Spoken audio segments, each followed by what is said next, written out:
Hi hello everyone, welcome to our channel. ఈరోజు అరుణాచలంలో దాగి ఉన్న రహస్యాల గురించి, ఆసక్తికరమైన విషయాల గురించి ఈ వీడియో ద్వారా తెలుసుకుందాం. ప్రపంచంలో ఎన్నో అద్భుతాలు ఉన్నాయి. అందులో ఒక ప్రదేశం అగ్ని జ్వాలలతో నిండి ఉంది.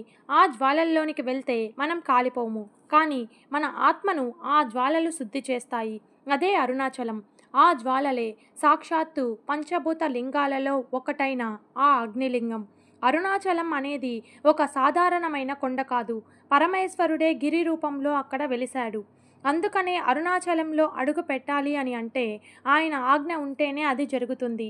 అంతెందుకు, అరుణాచలం వెళ్ళడమే కాదు, కనీసం అరుణాచలం గురించి తెలుసుకోవాలి అన్నా సరే అంతకుముందు కొన్ని కోట్ల జన్మలు ఎత్తితే మాత్రమే తెలుసుకుంటారు. ఈ మాట నేను చెప్తున్నది కాదు, బ్రహ్మశ్రీ చాగంటి కోటేశ్వరరావు గారు చెప్పిందే. చాగంటి గారు అలానే ఇంకొక మాట కూడా అన్నారు. అదేంటి అంటే, చిత్రగుప్తుడు ఒక గీత గీస్తాడట, ఈ వ్యక్తి అరుణాచలం వెళ్ళే ముందు, అరుణాచలం వెళ్ళి వచ్చిన తర్వాత అని. అందుకనే ఇదొక గిరి కాదు, ఇది పరమాత్మ స్వరూపం అని చాగంటి కోటేశ్వరరావు గారు అంటారు. ప్రతి క్షణం అరుణాచల శివ అని అనుకుంటూ ఎవరైతే గిరి ప్రదక్షిణ మొదలు పెడతారో వారు 14 కిలోమీటర్లు నడిచినా సరే వాళ్ళు కాళ్ళు నొప్పులు వేయవట. దాదాపు 6 నుంచి 9వ శతాబ్దం మధ్యలో అరుణాచలంలో పల్లవులు ఒక గుడిని కడితే ఆ తర్వాత చోళులు ఆ గుడిని పెద్ద గుడిగా మార్చారు. మళ్ళీ ఆ తర్వాత తరంలో వచ్చిన రాజులందరూ, అంటే శ్రీకృష్ణదేవరాయల గారి వరకు ఆ గుడిని అభివృద్ధి పరుస్తూనే వచ్చారు. నీ కోరిక నిజంగా బలమైనది అయితే అరుణాచలంలో కోరుకుంటే ఆ కోరిక తీరకుండా ఉండదు. అది అరుణాచలం అంటే. అమెరికన్ సైంటిస్టులు అరుణాచలం గిరి యొక్క మట్టిని తీసుకుని వెళ్ళి పరీక్ష చేశారు.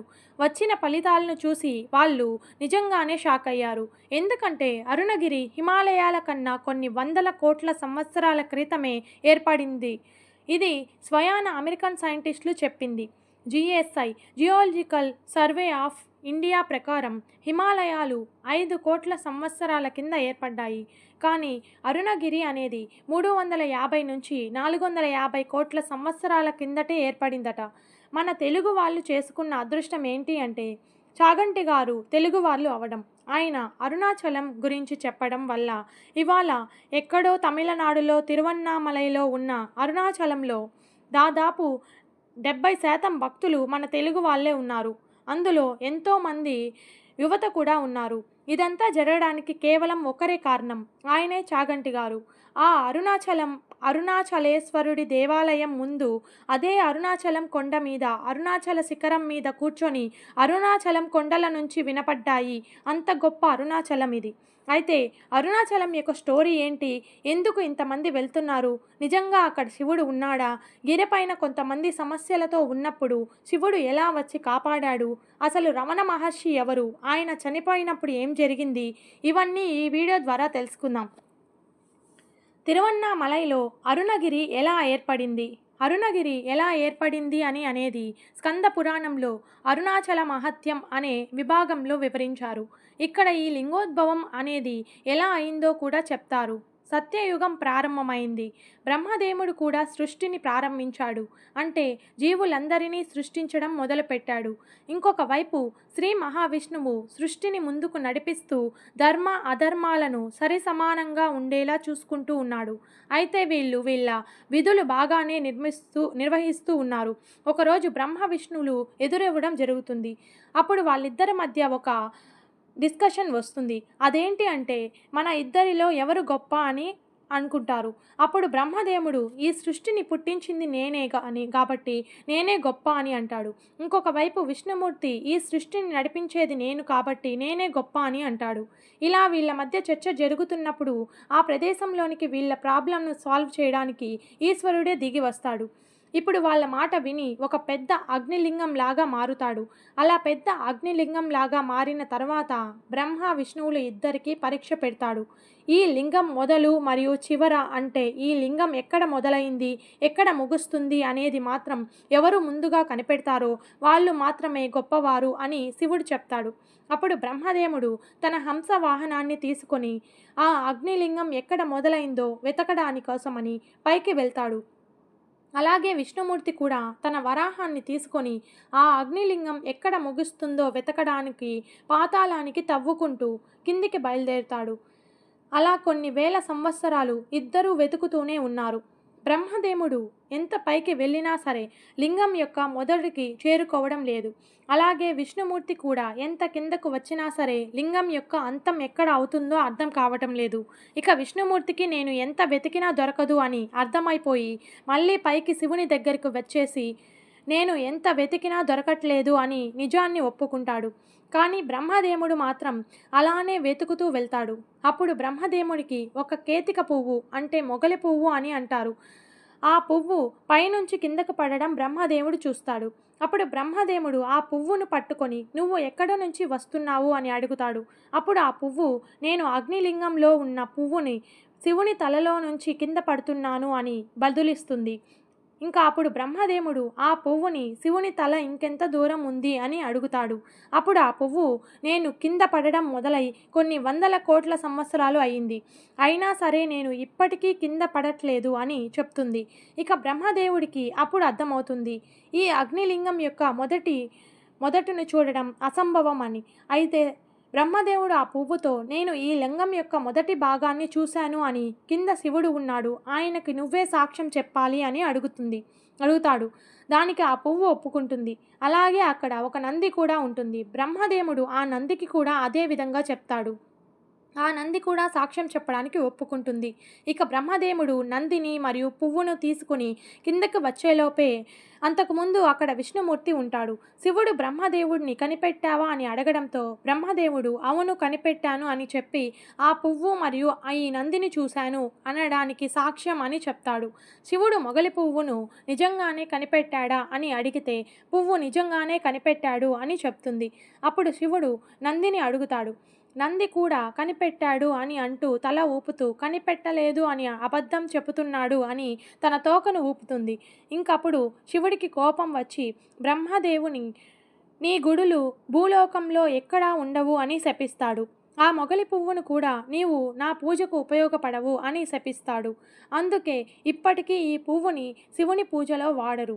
అలాగే ఈ నందిని కూడా నీ తలను ఎవ్వరూ మొక్కరు, నీ తోకను మాత్రమే మొక్కుతారు అని శపిస్తాడు. ఇంకప్పుడు బ్రహ్మదేవుడు పశ్చాత్తాపపడి ఆయన శివుణ్ణి క్షమించమని అడుగుతాడు. అలాగే బ్రహ్మదేవుడు శివుణ్ణి స్వామి నువ్వు ఇలాంటి రూపంలోనే భూమి మీద కొలువై ఉండు అని అడుగుతాడు. అప్పుడు శివుడు ఇలానే అగ్నిలాగా ఉంటే భూమి మీద ఎవరూ తట్టుకోలేరు కాబట్టి తిరువన్నామలైలో అరుణగిరిలాగా మారి అక్కడే ఉంటారు. అంటే మనం ఇప్పుడు చూస్తే 14 కిలోమీటర్ల గిరి ప్రదక్షిణ సాక్షాత్తు ఆ శివుని చుట్టూ చేసిన దానితో సమానం. ఇలా అరుణాచలం ఏర్పడింది. అయితే అరుణగిరి కేవలం కలియుగం నుంచే కాదు సత్యయుగం నుంచి పూజలు అందుకుంటూ ఉంది. సత్యయుగంలో ఈ గిరి మండే అగ్నిజ్వాలలాగా ఉండేది. దేవదేవతలు వచ్చి ఈ జ్వాల చుట్టూతే గిరి ప్రదక్షిణ చేసుకొని వెళ్ళేవారట. ఆ తర్వాత త్రేతాయుగంలో ఈ గిరి ఒక మాణిక్యంలాగా మారింది. మళ్ళీ ఆ తర్వాత ద్వాపర యుగంలో ఈ గిరి స్వర్ణం అంటే బంగారం లాగా ఉండేది. ఇప్పుడు కలియుగంలో ఈ అరుణగిరి ఇలా రాతిలాగా మారింది అని మన పురాణాలు చెప్తున్నాయి. ఇంతకుముందు ఈ కథ స్కంద పురాణంలో ఉంది అని చెప్పాను కదా. ఒక్క స్కంద పురాణంలోనే కాదు శివ పురాణంలో కూడా ఉంది. శివ పురాణంలో ఒక ప్రదేశంలో శివుడు లింగోద్భవం అవుతున్నప్పుడు ఎంతో తేజోవంతంగా ఉన్నాడు అని రాసి ఉంది. అలాగే లింగ పురాణంలో కూడా కొన్ని చోట్ల కొన్ని ఆధారాలు ఉన్నాయి. అయితే ఇప్పుడు రమణ మహర్షి ఎవరు అనే దాని గురించి చెప్తాను. ఆ తర్వాత గిరి ప్రదక్షిణ అలాగే శివుడు ఆ గిరిపైన ఉన్నాడు అనడానికి కొన్ని ఆధారాలు ఉన్నాయి. రమణ మహర్షి తన స్వతహాగా అరుణాచలానికి రాలేదు. అరుణాచలమే రమణ మహర్షిని రప్పించుకుంది అంట. అంత గొప్పవాడు ఆయన. అసలు రమణ మహర్షి అరుణాచలం ఎందుకు వచ్చారో ఇప్పుడు చూద్దాం. రమణ మహర్షి అసలు పేరు వెంకటరామన్ అయ్యర్. ఈయన డిసెంబర్ 30, 1879లో తమిళనాడులోని తిరుచ్చూర్జూరి అనే ఒక ప్రాంతంలో జన్మించారు. రమణులకు 14 ఏండ్ల వయసు వచ్చేసరికి ఆయన కూడా ఒక సాధారణమైన మనిషిలాగా ఉండేవారు. అంటే సాధారణంగా స్కూల్కి వెళ్ళడం, ఫ్రెండ్స్తో ఆడుకోవడం ఇలా చేసేవారు. అయితే రమణ మహర్షికి 14 ఏండ్ల వయసు వచ్చినప్పుడు ఆయనకు లైఫ్ చేంజింగ్ స్పిరిచువల్ రియలైజేషన్ ఒకటి వచ్చింది. ఒకరోజు రమణ మహర్షి ఎటో వెళ్తూ ఉండగా ఆయనకు చావు భయం మొదలైంది. ఆయనకేదో యాక్సిడెంట్ అయినట్టుగా, ఏదో డిసీజ్ వల్లో లేదా ఏదో అయినట్టు భయం వచ్చింది. జస్ట్ నార్మల్గా ఆయనకు చావు భయం వచ్చేసింది. అయితే ఆ చావు భయం గురించి టెన్షన్ పడకుండా కామ్గా ఉంటూ అసలు ఏం జరుగుతుంది అని ఆతృతతో పెంచుకున్నాడు. అప్పుడు రమణ మహర్షి అసలు చావు అంటే ఏంటి అని తనకు తానే క్వశ్చన్ వేసుకుంటూ ఆలోచించుకుంటూ ఉన్నాడు. ఇంకప్పుడు తను ఒక ప్లేస్లో పడుకొని తను చనిపోయినట్లుగా ఊహించుకున్నాడు. తన బాడీని ఎటూ కదపకుండా పెట్టి, ఇప్పుడు నా బాడీలో ప్రాణం లేదు, నేను ఎటూ కదలలేను, అలా అని నేను ఊపిరి కూడా పీల్చుకోలేను, కానీ నేను ఇంకా బతికే ఉన్నాను అని ఆలోచిస్తూ ఉండగా ఆయనకి సడన్గా ఒక రియలైజేషన్ వస్తుంది.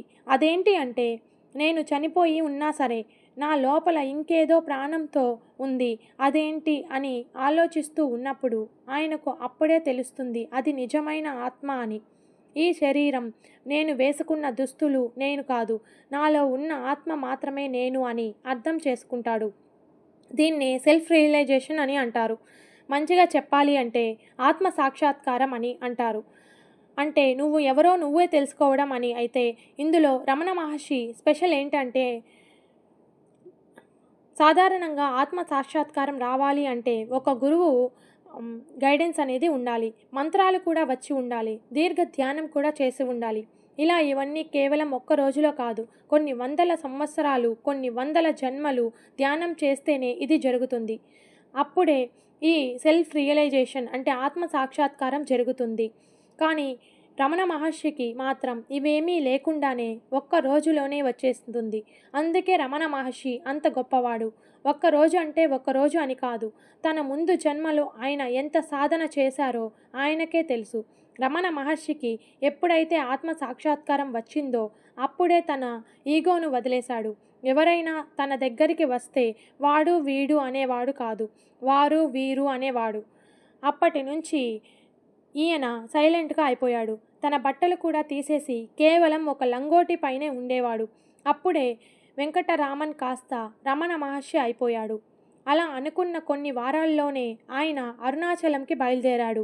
అరుణాచలంలో ఆయన వేసిన మొదటి అడుగు అప్పుడే. ఇక అప్పటి నుంచి తన చివరి శ్వాస వరకు రమణ మహర్షి అరుణాచల గిరిపైనే ఉన్నాడు. ఒకసారి అరుణాచలం వచ్చిన తర్వాత ఆయన సైలెన్స్ పెరిగిపోయింది. రోజుల తరబడి ధ్యానంలోనే ఉండేవాడు. ఆయన అలా మెడిటేషన్ చేస్తూ ఉంటే ఆయన మొహం మెరిసిపోవడం ఎంతోమంది చూశారట. రమణ మహర్షి ఎప్పుడూ ఒక మాట అంటూ ఉండేవారు. అదేంటి అంటే, అరుణాచలంలో ఏదో అయస్కాంతపు శక్తి అంటే ఆకర్షణ శక్తి ఉంది, అంతా అరుణాచల శివుడే చూసుకుంటాడు అని చెప్పేవాడు. అలా 1950లో రమణ మహర్షికి 70 ఏళ్ల వయసు ఉన్నప్పుడు తన చేతికి ఒక క్యాన్సర్ గడ్డ పుట్టింది. ఎంతోమంది ఆయనను దగ్గరకు వచ్చి సర్జరీ చేయిస్తామని అన్నా ఆయన వినలేదు. ఎందుకంటే ఆయనకు తెలుసు, ఏదో ఒక రోజు నేను శరీరం వదిలిపెట్టాలి అని. ఇక 1950 ఏప్రిల్ 14వ తేదీన సాయంత్రం రమణ మహర్షి చుట్టూ జనాలంతా వచ్చి కూర్చున్నారు. రమణ మహర్షి వాళ్ళందరినీ అరుణాచల శివ అనే పాట పాడమని అడిగారు. అందరూ పాడుతూ ఉన్నారు. రమణ మహర్షి దీర్ఘ ధ్యానంలోనికి వెళ్ళిపోయారు. ఇక సరిగ్గా 8:47 ఒక కాంతి, అదే కొంతమంది జ్యోతి అని కూడా అంటారు, కొంతమంది ఒక స్టార్ లాగా ఉంది అని అంటారు. అలా ఒక జ్యోతి పైకి వెళ్తూ ఉండగా అక్కడున్న వాళ్ళే కాదు, తిరువన్నామలైలో ఉన్న వాళ్ళంతా చూశారట. ఆ జ్యోతి అదృష్టమయ్యి రమణ మహర్షి గారు చివరి శ్వాసను వదిలేశారు. ఆ జ్యోతియే రమణ మహర్షి గారి ఆత్మ. ఆ ఆత్మ అరుణాచలంలో ఉన్న శివునిలోకే కలిసిపోయింది అని చాలామంది చెప్తారు. దీన్నే మోక్షం కలగడం అని అంటారు. అంటే ఇంకొక జన్మ ఉండకపోవడం అని అర్థం. కేవలం రమణ మహర్షికే కాదు, డొక్కా సీతమ్మ గారికి కూడా ఇలాగే జరిగింది. రమణ మహర్షి గారు ఎంత గొప్పవారు అని చెప్పడానికి ఒక చిన్న ఉదాహరణ చెప్తాను. అరుణగిరి పైన వర్షాలు పడకపోవడం వలన చాలా కరువు ఏర్పడుతుంది. అక్కడ ఉన్న వాళ్ళు ఎన్ని బావులు తవ్వినా సరే అక్కడ నీళ్లు పడవు. అప్పుడు వాళ్ళంతా రమణ మహర్షి దగ్గరికి వచ్చి బావి ఎక్కడ తవ్వమంటారు అని అడుగుతారు. అప్పుడు రమణులు తను కూర్చున్న ప్లేస్లోనే చిన్న గొయ్యి తవ్వగానే అందులో ఒక నీటి బిందువు ఏర్పడుతుంది. ఆయన అక్కడి నుంచి వెళ్ళిపోతారు. ఇక ప్రజలందరూ అక్కడ బావి తవ్విన తరువాత ఆ బావిలోనే నీళ్లు పడతాయి. ఆ బావి కూడా ఇప్పటికీ ఆ గిరిపైనే ఉంది. కావాలంటే వెళ్ళినప్పుడు ఒకసారి చూడండి. ఇప్పుడు గిరి ప్రదక్షిణ గురించి చెప్తాను.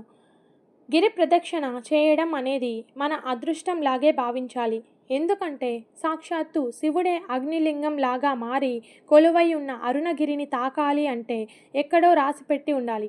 14 కిలోమీటర్లు గిరి ప్రదక్షిణ చేస్తున్నప్పుడు అరుణాచల శివ, అరుణాచల శివ అని అనుకుంటూ నడుస్తూ ఉంటేనే అసలు నడిచినట్లు కూడా అనిపించదట.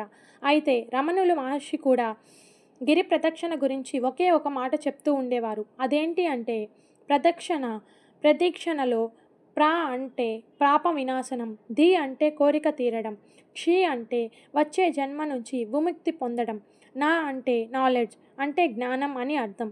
అలా మనం ఈ గిరి ప్రదక్షిణ చేస్తే మనం వీటన్నిటిని సరిపడా సాధన చేసినట్లే అని ఆయన అంటారు. గిరి ప్రదక్షిణ గురించి స్కంద పురాణంలో ఏమని రాసి ఉంది అంటే వేసిన ప్రతి అడుగుకి మనస్సు, మాట, శరీరం ద్వారా చేసిన ప్రతి పాపం నాశనం అవుతుందట. అక్కడ ఒక్క అడుగు వేస్తే కొన్ని వేల సంఖ్యలో అశ్వమేధ యాగాలు చేసినంత ఫలితాన్ని ఇస్తుందట. ఇందుకే అంటారు గిరి ప్రదక్షిణ ముందు ఆ తర్వాత అని. అందుకే మళ్ళీ గిరి ప్రదక్షిణ చేసి ఇంటికి వచ్చిన తర్వాత అవే తప్పులను చేయకండి. ఈగో మరియు కోపాలను తగ్గించుకోండి. అప్పుడే తగిన ఫలితం దక్కుతుంది. గిరి ప్రదక్షిణ గురించి అరుణాచల పురాణంలో ఏం రాసి ఉందో ఇప్పుడు చూద్దాం. ఈ కొండపైన ఉన్న ప్రతి రాయి లింగ స్వరూపమే. ఈ పర్వతాన్ని చుట్టడం అంటే ప్రపంచాన్ని చుట్టినట్టే అని ఉంది. అంటే అరుణాచలంలో ఎక్కడ అడుగు పెట్టినా సరే ఆ శివుడి ఉనికి అక్కడ ఉంటుంది. మనం అక్కడ నడవడమే మోక్షం కోసం చేసిన ఒక సాధన అని అర్థం.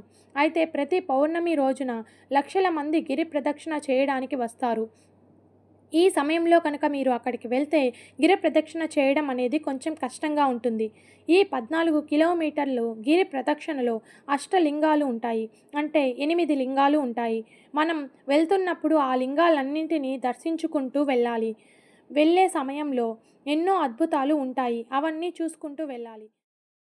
ఈ వీడియో కనుక మీకు నచ్చినట్లయితే లైక్ చేసి అలాగే షేర్ చేయండి. మరిన్ని ఇలాంటి ఇంట్రెస్టింగ్ వీడియోల కోసం నా ఛానల్ని సబ్స్క్రైబ్ చేసుకోండి. Thank you for watching.